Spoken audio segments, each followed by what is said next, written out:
Next यहां से आता कि यात्रियों और एयरक्राफ्ट के बढ़ते ट्रैफिक को देखते हुए राज्य के किस एयरपोर्ट पर छितर पत्थर से नया टर्मिनल बनाया जा रहा है।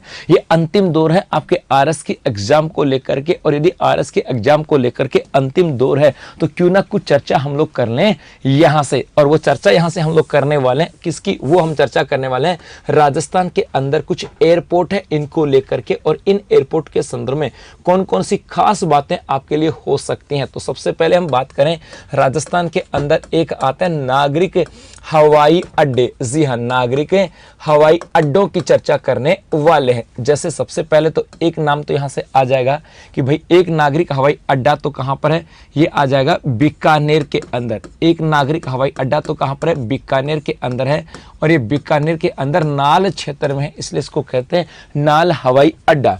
एक नागरिक हवाई अड्डे की बात करें, ये आपका है जैसलमेर के अंदर। जी हाँ, ये भी याद रखना है। इसके अलावा एक नागरिक हवाई अड्डे की यदि हम बात करें कि भाई ये आ जाता है आपके बाड़मेर के अंदर, और बाड़मेर के अंदर नागरिक हवाई अड्डा जो है ये आपके उत्तरलाई क्षेत्र के अंदर है, इसलिए नाम आ जाता है उत्तरलाई हवाई अड्डा। एक नागरिक हवाई अड्डे की यदि हम बात करें, ये अपना है उदयपुर के अंदर, और ये जो उदयपुर वाला है इसके कई नाम आते हैं।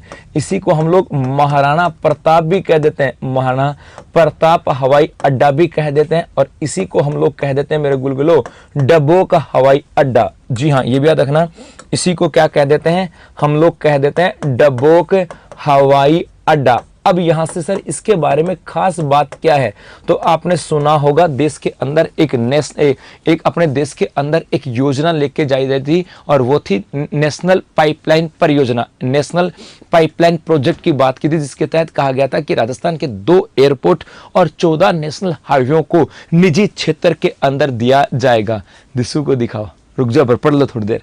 हाँ जी, याद रखना, कहा गया था national pipe monetization pipeline project की बात की थी, नेशनल मोनेटाइजेशन पाइपलाइन प्रोजेक्ट, और उसके तहत कहा गया था कि देश के राजस्थान की बात करें पर्टिकुलर तो राजस्थान के 2 एयरपोर्ट और 14 नेशनल हाईवे थे, उनको निजी क्षेत्र के अंदर देने की घोषणा की थी। तो याद रखना, एक कि नेशनल मोनेटाइजेशन पाइपलाइन प्रोजेक्ट की बात करें, एनएमपीपी की बात करें, इसके तहत इसे निजी क्षेत्र में दिया जाएगा, निजी क्षेत्र में दिया जाएगा। ये भी घोषणा केंद्र सरकार के द्वारा यहां पर की गई है। चलो उसके बाद मेरे गुलगुलो एक यहां से अपना हवाई अड्डा जो आता है, इसका नाम है जोधपुर के अंदर। एक कहां पर है, जोधपुर के अंदर है, और इस जोधपुर वाला जो है ये आपका रातानाडा के अंदर, जोधपुर वाला कहां पर है, रातानाडा के अंदर है। और इसकी बात करें, पहली चीज तो इस जोधपुर वाले को भी किसके तहत, नेशनल मोनेटाइजेशन पाइपलाइन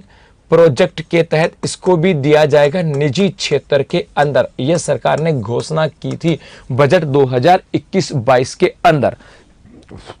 कब की थी, 2021-22 के अंदर। और अब इसी जोधपुर वाले की बात करें, अब थोड़ा सा इसका विस्तार किया जा रहा है, और विस्तार भी जो विस्तार किया जा रहा है उसके अंदर जो टर्मिनल बन रहा है, टर्मिनल की बात करें जो बन रहा है, ये टर्मिनल किससे बन रहा है, तो ये बन रहा है आपके छितर पत्थरों से, और ये देश का पहला एयरपोर्ट होगा जिस पर किसी टर्मिनल का निर्माण छितर पत्थर से किया जा रहा है। तो ये हो जाएगा आपका जोधपुर एयरपोर्ट। चलो इसके अलावा